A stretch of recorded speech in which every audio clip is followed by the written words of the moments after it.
Selamat pagi para siswa yang terkasih. Hari ini kita akan mempelajari materi yang baru, yaitu tentang aritmatika sosial.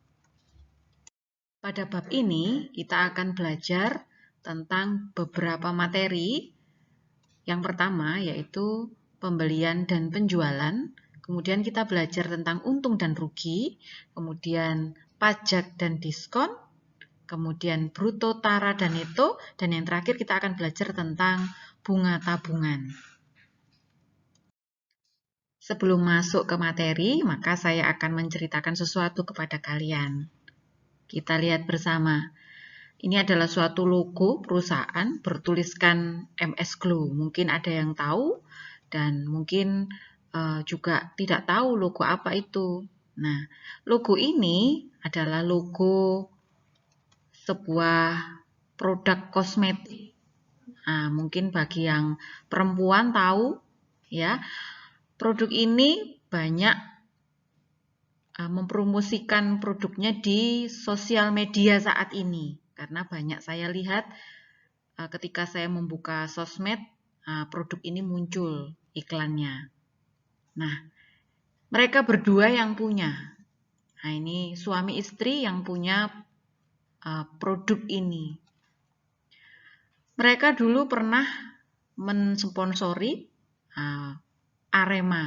Nah, ini bis Arema bertuliskan MS Glow.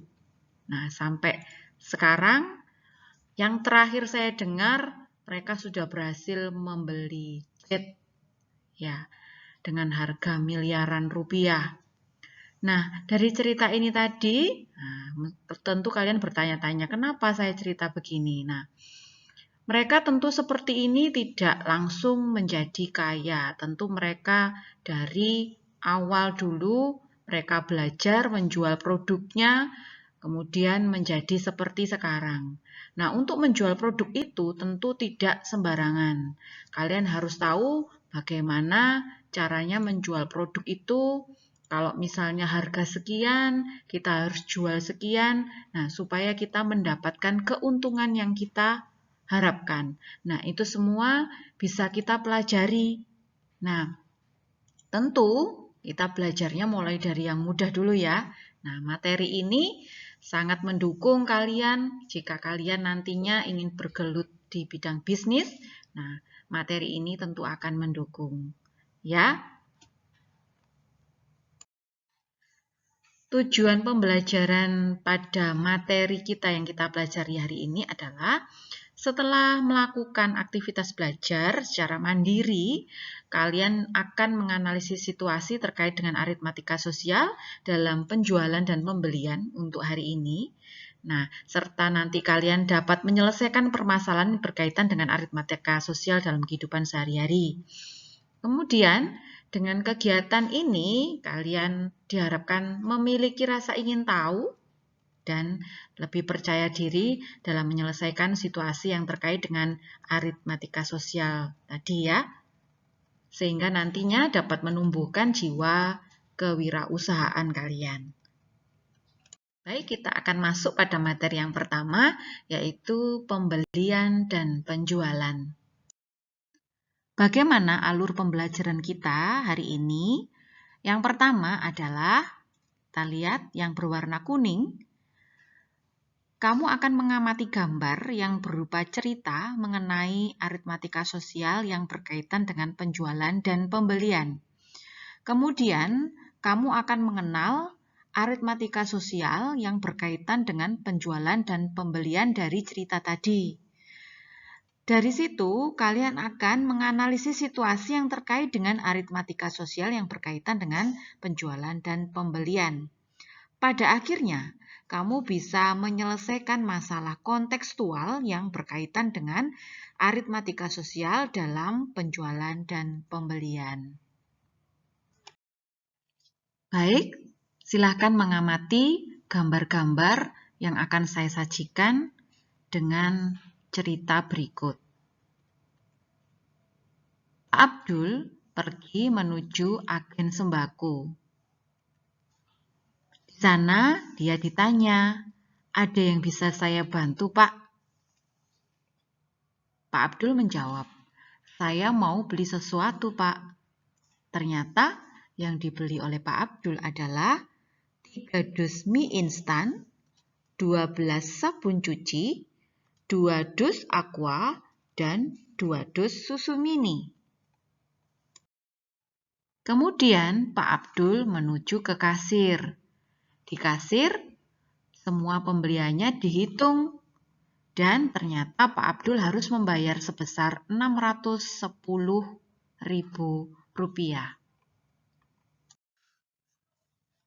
Toko Berkah adalah toko milik Pak Abdul. Seorang anak datang ke toko Berkah untuk membeli sesuatu. "Pak, beli Pak. Apa yang kamu inginkan?" Kemudian si anak mencari apa yang akan dibeli. Ternyata si anak membeli 4 buah mie instan, 2 buah susu mini, dan 1 buah sabun cuci. Kemudian si anak membayar kepada Pak Abdul.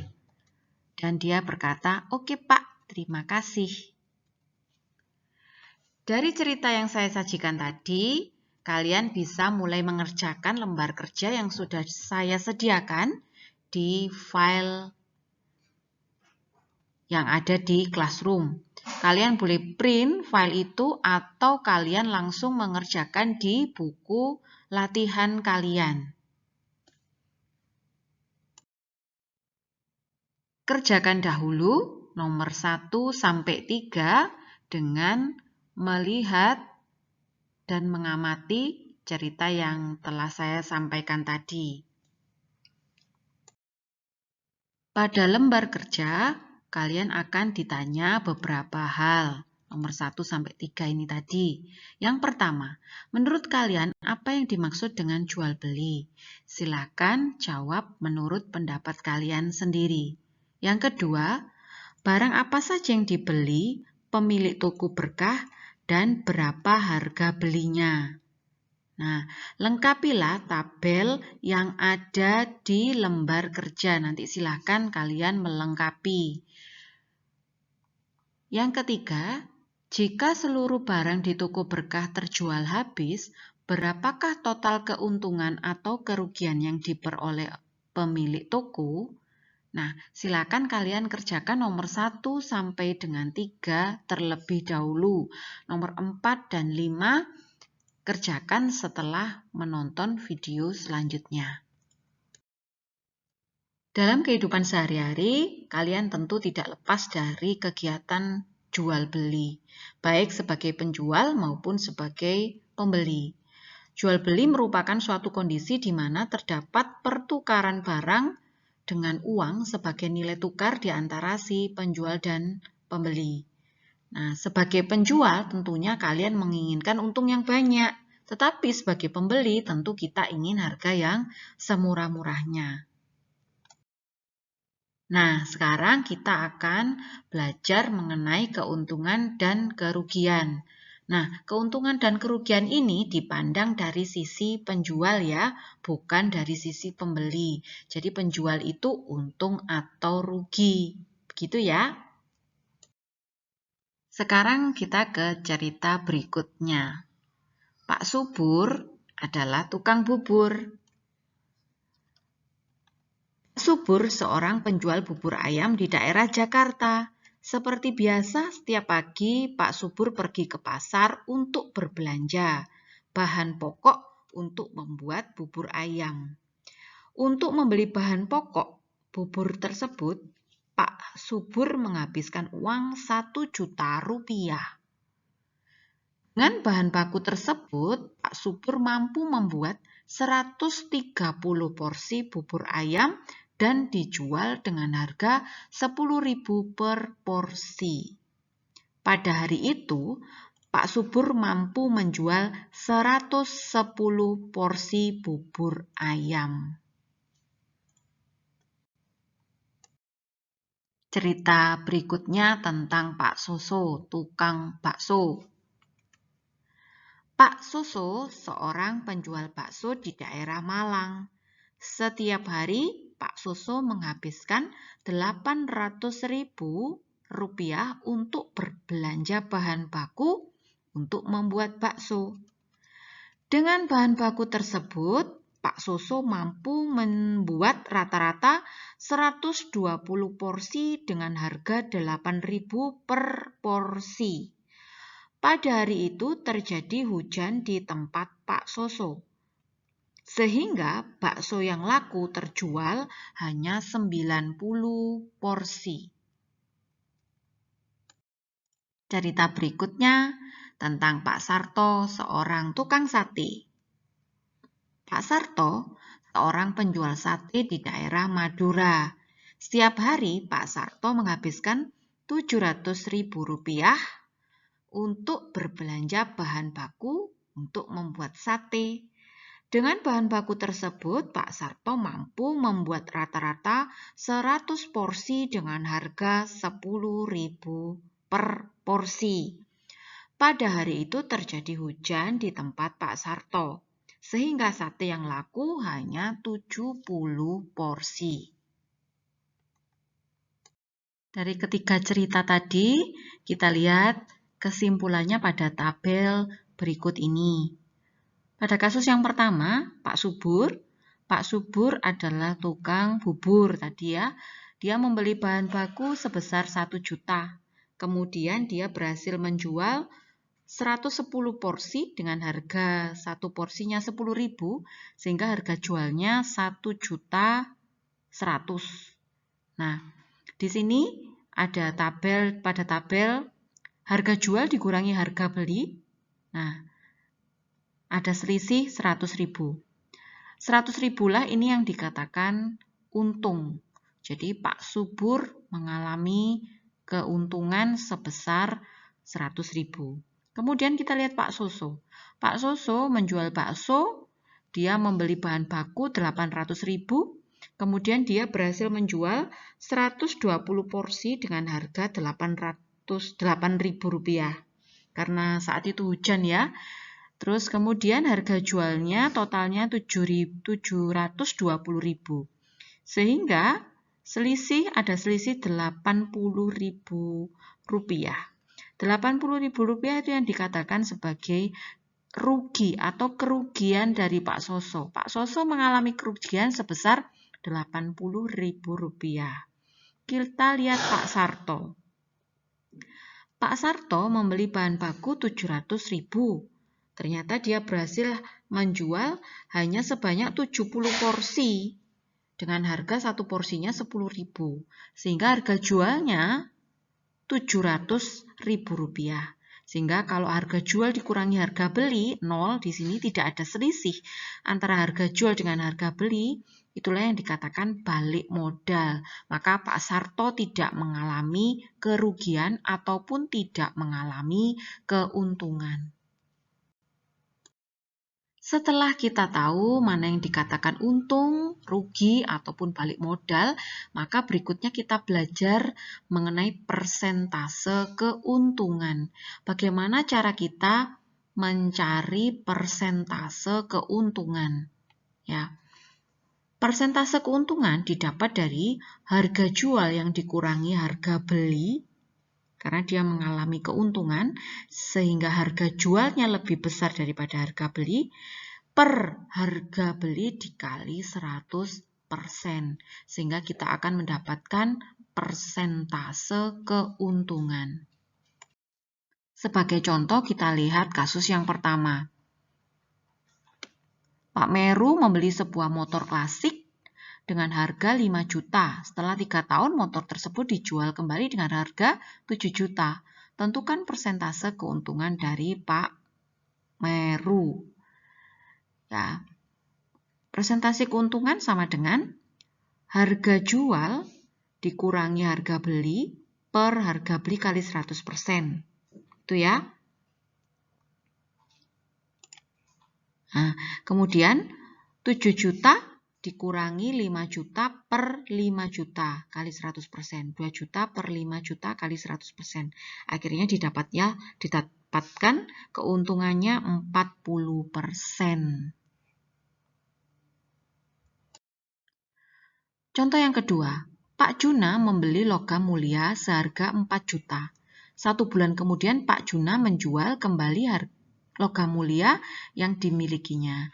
Dari hasil penjualannya, Pak Juna mendapat persentase keuntungan 5%. Dia untung 5%. Tentukan keuntungan yang diperoleh oleh Pak Juna. Nah, kita lihat dulu di sini ya. Harga jualnya itu 100% ditambah 5%. Berarti harga jualnya 105%. Harga jualnya. Kemudian 105% dari 4 juta, kita dapatkan 4.200.000.